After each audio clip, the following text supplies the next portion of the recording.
The right wing in this country wants a rematch of the Civil War. I want that to sit in right now, because the President of the United States of America has declared war on the people of Chicago and people across America. That is the corpulent governor of Illinois, J.B. Pritzker. Every syllable of what he said is false, but at least he's dangerous to civilization. You know, he's a Democrat. Bum, bum, bum, bum, bum, bum. Da-da-da-da-da-da. Yeah, Michael pointed out, I was talking about the 7 times that presidents have called up U.S. troops on American soil. I notice it's History.com. Isn't that a Disney thing, like the History Channel? They left out Joe Biden calling up 25,000 troops in Washington, D.C., because Ashley Babbitt had been shot and killed for allegedly trespassing, but never mind that. Hey, I see on MS-13 DNC that they've declared James Comey to be not guilty. His trial date is set for January 5th. Gather around the fireplace. Yeah. But it should be on January 6th, shouldn't it? Well, welcome back. Hour number 3. We remain at 888-630-9625. Now, let me get to the mailbag, because it's mailbag day, which means it's hump day in the Clinton household, and we all know what that means. I was also the Chicago people couldn't be more ridiculous. I looked it up because that's what I do. In Japan, for example, where the hand can be used as a knife, which you think might lead to more murders and not fewer murders, in Japan, the homicide rate per 100,000 people is 0.2%. 0.2%. But in Chicago, it's very, very different. Very, very different. And then you look at the black on black crime. You can't use that phrase because the Democrats will firebomb somebody Jewish, and they hate that. Study found the homicide rate for black males between the ages of 15 and 24 is 76.6 per 100,000. 74.6. What did I say? A little dyslexia. 74.6. Now, in Japan, it's 0.2. So they just add the 74.4%, and that's okay with the Democrats. That's good with the Democrats. They like murder. Everything they do leads to more murder. And they banned guns because, that's what communists do. That's what they did in Cuba. Now let me get to the mailbag, if I may. And you know what I'm going to do? I'm going to start with Matt from St. Louis, who I've spoken to on the telephone more than once. Matt from St. Louis actually sent in by U.S. mail in an envelope with a U.S. Postal Service stamp on it, and a handwritten, it's a page of printer paper, a handwritten note, and I've got to say the handwriting is perfect. Handwriting, it's a blue pen, and the handwriting is perfect. And he says, Chris, is your frequently used hot tub, and he puts hot tub in quotation marks with an exclamation mark. Is your frequently used hot tub, exclamation, a reference or callback to a specific movie, TV show, or other cultural event? He said, I'm a few years younger than you and admittedly missed out on a lot of movies and TV shows during the child-rearing years, he says. Talks about Winnie the Pooh and Shrek and stuff like that. So it may well be the source of my ignorance, my oblivion. Says, looking forward to hearing your answer. If this query, which is like a question, only more fun to say, is selected for one of your Hump Day mailbag sessions, even if Hillary is unavailable to hear it, and Bill is preoccupied as well, because Bill Clinton is preoccupied with the Energizer, and Hillary Clinton is still peeling her face off of the dried vomit that glued her face to the kitchen floor. And he says, thanks, Matt from St. Louis. And Michael Piercy and I, we looked at this morning, and Michael said, he kind of shrugged, and he said, I don't know. And I said, well, I actually know. That's true. It's one of these things that lodged in my brain decades ago. And now every time I hear the word hot tub, I think of Eddie Murphy from so many years ago on Saturday Night Live, when Saturday Night Live was funny. And Eddie Murphy was doing James Brown. He was playing James Brown, and he had a James Brown robe on, like a bright blue velour robe, and he came out with funny James Brown hair. And Eddie Murphy, who's always reliably funny, if you ask me, seen him live in concert, not for years, but seen him live in concert long ago. But Eddie Murphy on Saturday Night Live many years ago, playing the role of James Brown, and he came out and he's dancing around a hot tub. Hot tub, hot tub, I'm full of water. I say hot tub, hot, say very, very, very hot. Say hot tub, hot tub. Gonna get you hot tub. I'm gonna make it wet. Say hot tub. See, and now whenever I think of the word hot tub, that's what I think of, and I don't even do it on purpose, but when I say hot tub, I might say hot tub, or just kind of growl when I say hot tub. And it's entirely attributable to Eddie Murphy playing the role of James Brown on Saturday Night Live many years ago. So interesting, at least for me, interesting question from Matt in St. Louis, and pretty funny. And also there's another thing I think of when I think of hot tub, and that is when I first moved to Santa Barbara, California from Chicago. I had just turned 19 years old, and my older brother Patrick was living there, and he socialized with a lot of very wealthy people, including a guy named Lester Berman. Lester Berman. He was a big lawyer for cocaine dealers in Los Angeles, and he owned a multi-million-dollar oceanfront mansion in Montecito, and it was an old mansion, and it had a big swimming pool in the back overlooking the ocean, and next to the swimming pool there was a gigantic hot tub at Lester Berman's house, and in the hot tub there were, it was kind of built like an 8-leaf clover, and there were 4 compartments in the hot tub going around, and in each of the compartments there were kind of butt spaces for two butts, and in the little 1-inch tiles in the decor, they had these sexually compatible signs of the zodiac. Sexually compatible signs of the zodiac in the tile in the little booth for two going around the hot tub. And that was Lester Berman's hot tub. And I just moved there from Chicago, America, just turned 19 years old, was 18 a couple of weeks earlier. And I saw this, and I'm like, man, this is California, isn't it? Completely crazy. And then several years later, Lester Berman was murdered. He was stabbed to death in Montecito because he went over to this guy's house who he knew was his wife was cheating on him. A surprise, surprise, right? And went over, he's like, my wife is cheating on me with this guy over at this house. So he went over to the house to confront the guy and his wife. And the guy came out and said, what are you doing here? He said, I'm here to confront you. So the guy stabbed him to death, stabbed Lester Berman to death and killed him. And then he got off. He got off. No, he didn't go to prison, is what I mean. And because it was self-defense, because the angry husband came over to confront the guy and he stabbed him. And so Lester Berman was murdered. And I don't know what happened to the hot tub. I can't say. But those are my two hot tub stories.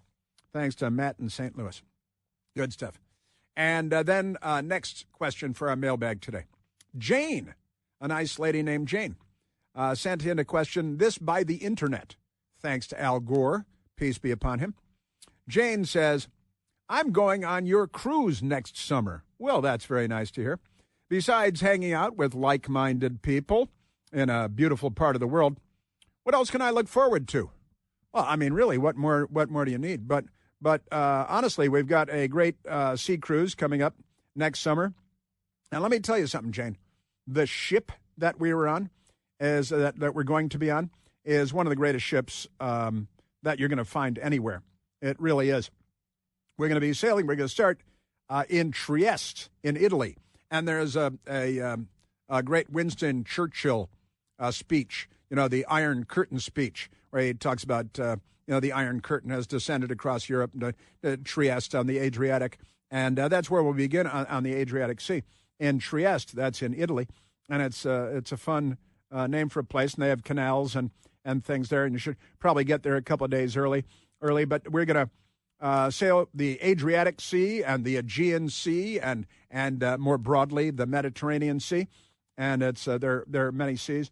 The ship, the Seven Seas Splendor, we went on the sister ship earlier this year, and this is again the sister ship of the ship that we had this year, but a very new ship and a very luxurious ship, a very beautiful ship, and I will say hanging out with like-minded people. We have, I believe, more than 130 people, Jane, that have signed up to come along on the sea cruise next year.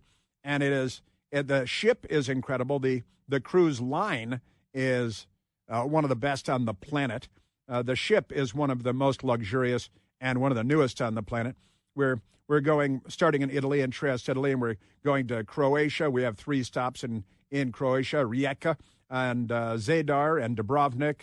Been to Dubrovnik before. Incredibly beautiful medieval city. It's just great. And everybody says, oh, this was used in Game of Thrones. Game of Thrones. If you love Game of Thrones, you're going to love Dubrovnik. We're going to Bari in Italy, and we're going to Greece. And then we're going back into Montenegro, Kotor, Montenegro, another great medieval city. Wonderful. And cruising the Mediterranean and Athens. And we love Athens. Athens is great. The Greeks are great. It's wonderful, wonderful. But honestly, Jane, about 130 like-minded people, what happens is people make friends. People make friends. There are so many people that come along year after year on our sea cruise. And people, now you make friends on the sea cruise, and people go and spend Christmas with people that they met on the sea cruises. You meet, it's so great because we don't take over the whole ship, but we're a huge percentage of the ship.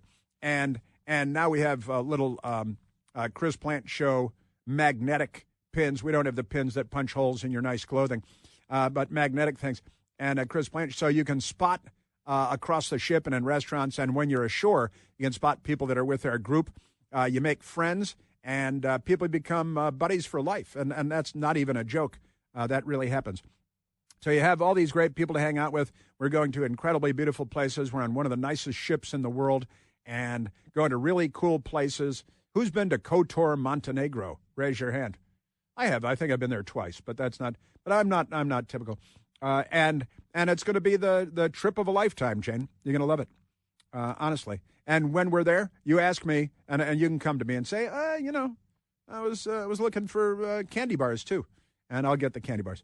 I'll get you drinks. All the drinks are paid for. So that's why I'm very generous with the drinks on the ship, because they're all covered. But Jane, looking forward to it. Looking forward to meeting you there in Trieste and beyond. I won't say see you in Kotor, although I will see you in Kotor as well. Thank you, Jane. Jay, not Jane, but Jay asks, could we get you to walk up to a random congressman and gently flick them on the forehead and say, 38 trillion, hello, McFly? And then Jay says, thank you for your attention to this matter, which is a fun Donald Trump reference there from his Truth Social posts. I will see what I can do. That might be an assault on a member of Congress, but it certainly, without the flick on the forehead, maybe I'll have a congressman on the TV show, and I'll say, 38 trillion, hello, McFly, because now we're at 37.5 trillion in debt. Hello? Hello? Anybody home? Hey, think, McFly. Think, McFly. Think. Come on. Let's go. I don't want to assault a member of Congress, but I'll certainly bring it up, And then Blessed asks, why has no one been arrested in light of the coup and corruption now documented from the Obama-Biden administrations? That is a really great question. There should be a lot more of that going on from the CIA director, John Penitentiary Face Brennan, and beyond. James Comey was arrested. I haven't seen a mugshot. I haven't seen a perp walk. But we did have an arraignment today in Alexandria, Virginia, where he pled not guilty, and the news media all applauded and cheered because they love crime, because they're Democrats. You know how they are. It's good to be the king. It is good to be the king. I have one more mailbag question yet to come today.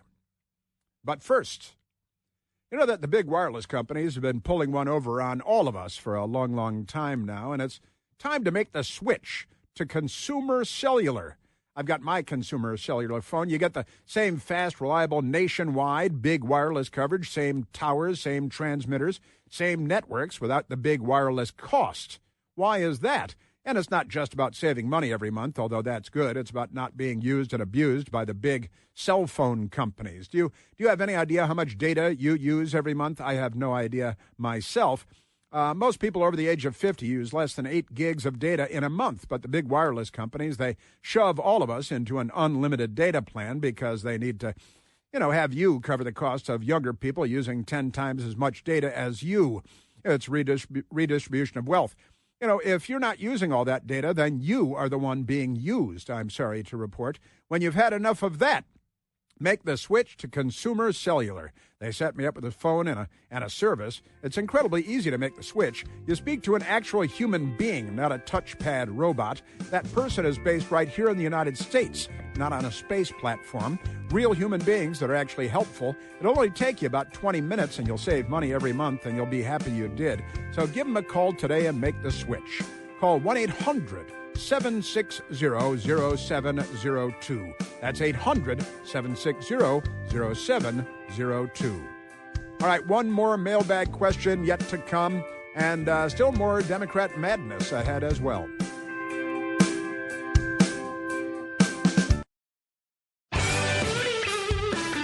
All right, and I said a mailbag day, which I keep screwing up. I blame Michael Piercy, but it's really my fault. But I have one more question, and it's kind of a tough one to answer in short order. In fact, let's go to a telephone call, and then I'll answer this question when I'm not rushing through it. Let's go to Andrea, calling from the great state of Michigan. Andrea, you're on the Chris Plant Show. Hi. Hi. Yeah, I was just calling to refer to the Elian Gonzalez, I believe your screener mentioned. I forget his last name from back that's right. in the day. Back Yeah, I called him Illegal Alien. Yeah, that was Elian Gonzalez, yeah. Yeah, I was just curious. Isn't that the same thing as kind of what's going on now in response to whichever it was that said that we haven't seen anything like this in our lifetime? Oh, that's a fun point. Yeah, Illegal Alien was a Cuban. Now he's like a big hero of the communist revolution in Cuba because the Clinton people sent young Elian Gonzalez back to communist Cuba, even though didn't his mother die helping him escape to freedom in the United States? He was a 6-year-old, right? 6-year-old little boy. Yeah. And all of a sudden comes out of the woodwork. Yeah. Yeah, and he escaped communist Cuba, and his mother helped him escape to get to the United States. And then the Democrats said, we'll give him back to the communists. And and it was a big hubbub going on. He actually stayed like 2 blocks from where I live now for part of the time. Yeah, you're right. And that's right. And they sent in the armed guys. Yeah, with the body armor and the machine guns to pull the little kid out of a closet so they could give him back to communist Cuba. Well, now we're dealing with gang members. The Democrats like gang members and they like communist Cuba. So there's a bit of a conflict, with the Democrats.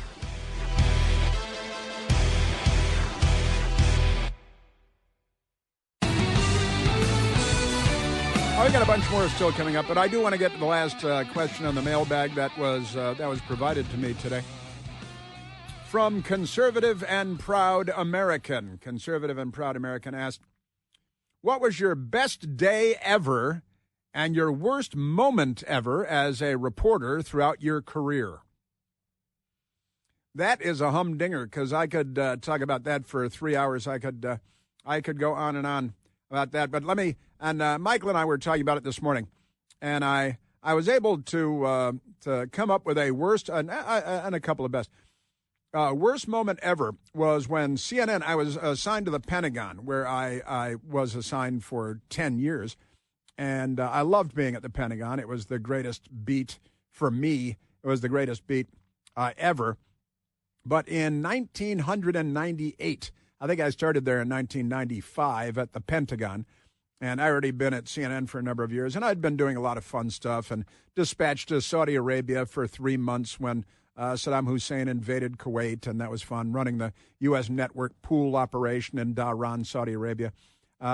And several months there, a ton of fun. Great stuff. I like traveling to all the world's hellholes, and actually Dhahran's not that bad. In Saudi Arabia, I had a great time in Saudi Arabia. There was a guy there, Adel Al-Jubair, Saudi, close to the Saudi family, and he was assigned as our minder, CNN. I was kind of the lead guy for the U.S. networks in Saudi Arabia at the time.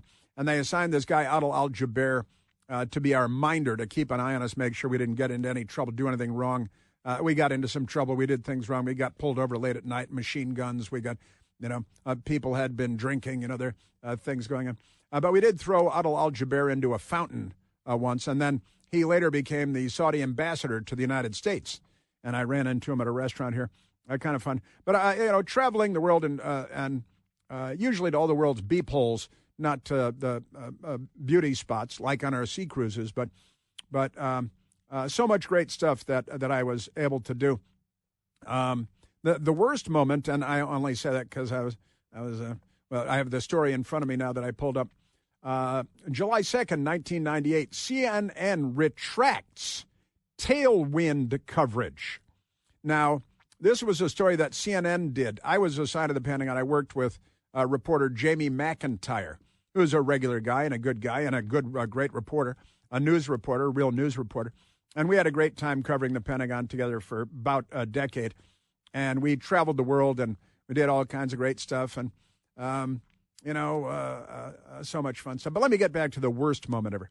CNN retracts tailwind coverage.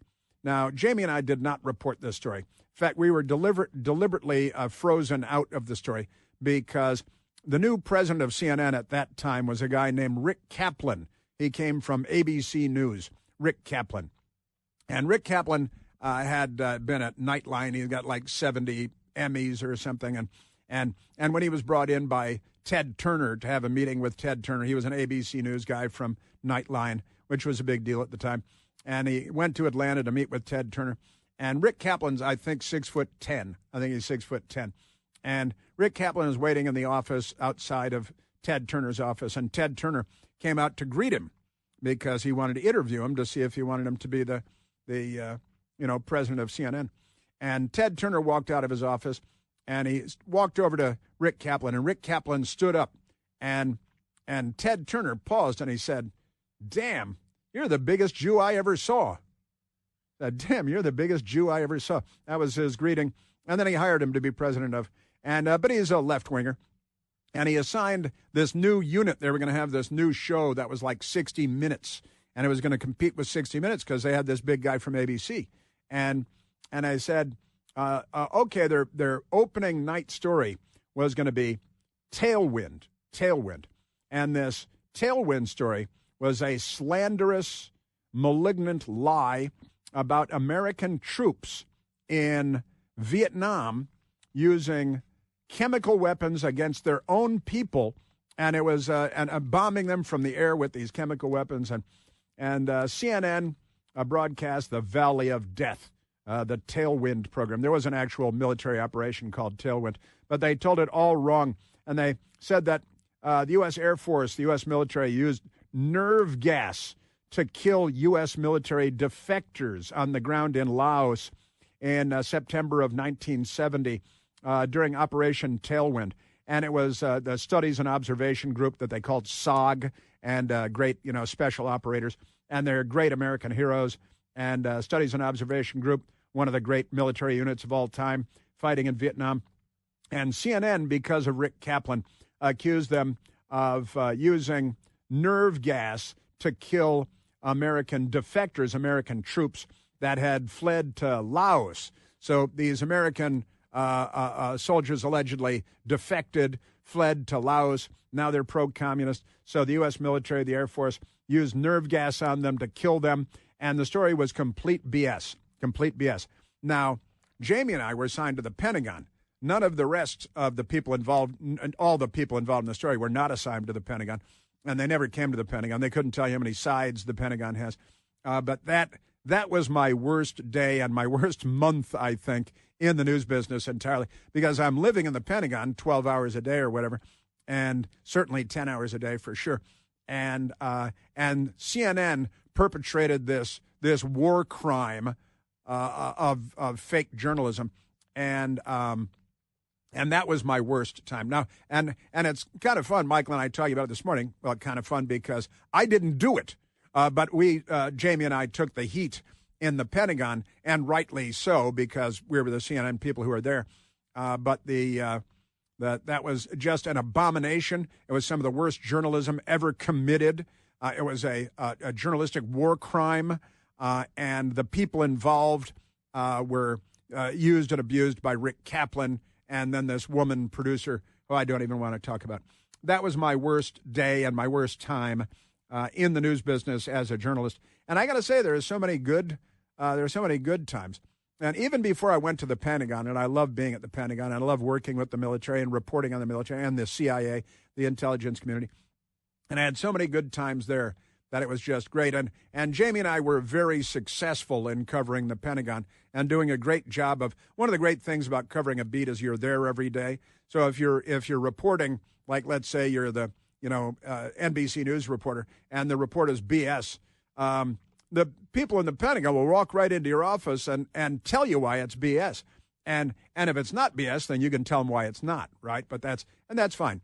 And hopefully we had a great working relationship with people there because we told the truth and we got it right because we checked our facts. That's what reporters are supposed to do, be fact checkers. And we were very, very good at that. One of my great days, one of our great days, one of the finest reporters I've ever known was a CBS News reporter covering the Pentagon, a guy named David Martin, and just a world-class reporter, and so plugged in at the Pentagon. So great. And he grew up in a military and an intelligence family, and he became a reporter. He was a magazine reporter forever, then a CBS reporter at the Pentagon forever, and a great reporter. And he's the one, you got to beat David Martin because he was the real threat. And David Martin, we just kicked everybody's butt on a big story one night, and the 6:30 evening news comes on, and we had mopped the floor with everybody. And sometimes we'd wait, even though we had the story at 2 o'clock in the afternoon. CNN, you could go on at any time, but we'd wait until the 6 o'clock hour just to rub it in the faces of ABC, CBS, and NBC, right? And we had just kicked butt again. I don't even remember what the story was because we were doing it all the time, just beating everybody and the Pentagon and making their lives miserable because their bosses had told them to go back and try to match our reporting, right? But David Martin, a reporter I respect very much, walked into and he was always very silent, very soft-spoken. And he walked into our office and he said, just kind of, and he was like, "Yes, David." And he's shaking his head with his knuckles on his hips, and he said, "I used to think that McWethy, the ABC reporter, was the biggest threat to me here. Now I see it's you guys." And then he turned and walked out, and it was, and we laughed out loud, and it was a great moment. That was fun.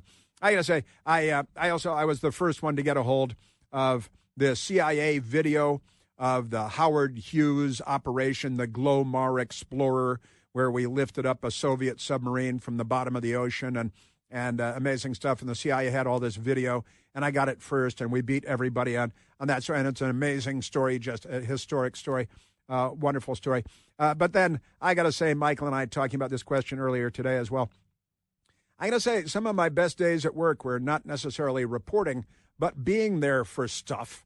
I was at the White House, the Clinton administration for the Clintons' phony Middle East peace deal, which wasn't really a peace deal at all. Meeting presidents from Richard Nixon to Jimmy Carter to Ronald Reagan again and again. And, so many great days in the news business, meeting amazing people, astronauts and, things like that. And I got to, one of my greatest days, I got to fly an F-18 out of Patuxent River in Maryland, the Naval Flight Test Center, and fly off of aircraft carriers and things like that, and ride a submarine for 3 days. Those are some of it's the adventures more than anything that I just really love. But flying an F-16 fighter jet out of Moody Air Force Base in southern Georgia with the 69th Fighter Squadron and pulling 7.5 Gs in loops, and with me flying the plane, pulling 7.5 Gs in loops and going full throttle straight in the sky and doing aileron rolls and then flipping over, going nose down, with a great pilot who was having a riot and just having a huge amount of fun. We went out drinking the night before. We had such fun, and then he's like, "Don't throw up in my cockpit, or you clean up every bit." But flying the F-16 out of Moody, amazing stuff. Flying nonstop aboard the E-4B Doomsday plane from Andrews Air Force Base to Sydney, Australia, nonstop, refueling in flight twice. I got to go up to the cockpit for the refueling in flight twice. Great stuff. and a 19-hour, 45-minute flight aboard the E-4B, and great stuff. Doing all that kind of stuff. I had so much fun. And also, I covered riots in Mount Pleasant and giant marches on the Mall in Washington that I was responsible for setting up the coverage and all that. I had a great time in the news business. I really did. It's too bad they left the news business and left me hanging.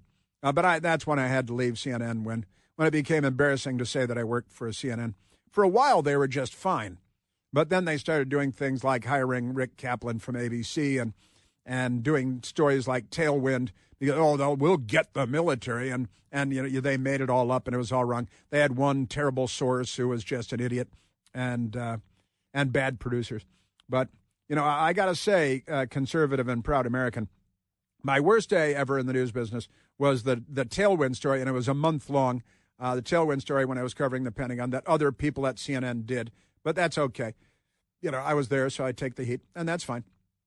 And my best day, I had so many great days, but most of them were not necessarily the journalism, although we broke news every day at the time, and there were big stories at the time, but now, 20 years later, they wouldn't necessarily be the biggest stories in the world. All right, and that is our mailbag. That's our mailbag for the day. And thank you for all that. Great stuff. Thanks to everybody, from Jane and Jay and Blessed, and from Conservative and Proud American, and from Matt from St. Louis. Great stuff. Thank you. And with that, there's so much that we wanted to get to today that we never can. But I see that a call from North Little Rock, Jerry. Let's go to Jerry because he's talking about one of the things we wanted to get to but weren't able to get to today. Jerry, you're on the Chris Plant Show. Oh, you just Chris, got to how's it going, sir? All right, Jerry, what do you say? Well, it's an honor to speak to you. Have you heard the latest news about California gubernatorial candidate and Mother of the Year, Katie Porter? Yeah, she is the Mother of the Year, isn't she? We have the audio right here. Yeah, she was asked questions by a reporter, and the reporter was just great, wasn't she? Just trying to do her job. And the idiot Democrat who's running for governor of California now, we can't play the whole thing, but she refused to answer the questions, and she's running for governor of California. And what do you want to say about her, Jerry? Well, just that the most interesting thing I thought was when I got to the part in the Newsmax article where it said the interview was recorded last month. Ah, very good. CBS was going to memory hold that, and somebody leaked it. God bless them. Wow, that is wonderful. We've got a tiny little snippet of it. This is the lady whose 9-year-old daughter told her the earth is on fire and we're all going to die soon, and that made her angry when she was 9 years old, raising the next generation of lunatics. So you don't I think feel like this is unnecessarily argumentative. What is your question? The question is the same thing I asked everybody, that this is being called the empowering voters to stop Trump's power grab. Every other candidate has answered this question. This is not correct. And I said I support it. So, and the question is, what do you say to the 40% of voters who voted for Trump? Oh, I'm happy to say that. It's the do you need them to win part that I don't understand. I'm happy to answer the question you haven't written, and I'll answer it. Yeah, ask the question as written, Jerry, and I'll answer it. Like she knew what the questions were in advance. And then CBS did the interview. Katie Porter running for governor of California, Democrat, of course. And CBS was going to deep six the story because it made her look bad. Right, Jerry? Absolutely. Absolutely. So what do you make of that? I don't know, but I do know that the same article I read on the Newsmax app said that Mr. Hilton is currently leading by 5 or 6 points, according to the latest polls. Well, the Republican. There may be hope for California. Well, Ronald Reagan was governor of California a long, long time ago. The Democrats were rioting then, too, and burning stuff and attacking campuses then. They weren't like, fascist anti-Semites then, but they were violent and crazy.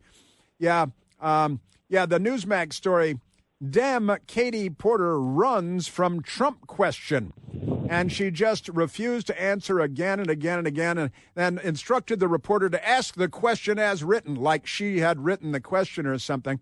And then, gosh, You'll never guess what happened. The interview never aired because it made her look bad, and then the video leaked. And I'm glad you brought it up, Jerry, because we had it in the docket and all ready to go today. But once again, too much crazy Democrat stuff going on. Yeah, and interview done a month ago. But, when it makes a Democrat look bad, the video just disappears. It is good to be a Democrat. I am an investigative reporter. I have never had to do this before, ever. You've never had to have a conversation with a reporter? I'm running for governor because I'm a leader. So I am going to make... So you're not going to answer questions from reporters?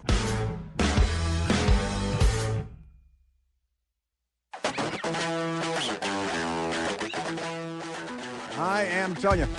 We got a call. Let's take the call. I don't know what I'm walking into here. Let's go to Eric calling from Washington, D.C. Eric, you are on the Chris Plant Show. Chris, how you doing? I'm good. What do you know? Well, I just thought I would call and tell you I had covered for the Weekly Standard the Operation Tailwind story, and it was the most laughable, inept, phony story you could ever imagine. And it's a testament to how bad journalists can be that for the most part, the establishment just accepted the story, even though it was obvious that it was phony, and there were a number of things. They ultimately had to retract the story. That's right. But when I was covering the story, I called everybody that CNN had called, and everybody I called was furious because they had been so terribly misrepresented in it was a journalistic abomination. It was not just an embarrassment. It was well beyond that. And, some of those people are still in the news business, too. Most of them are not, I'm happy to say. Eric, I'd like to have a beer and talk about this with you because that was a heck of a month for me. All right, another great day in America. Well, we're working on it anyway. Back tomorrow for more.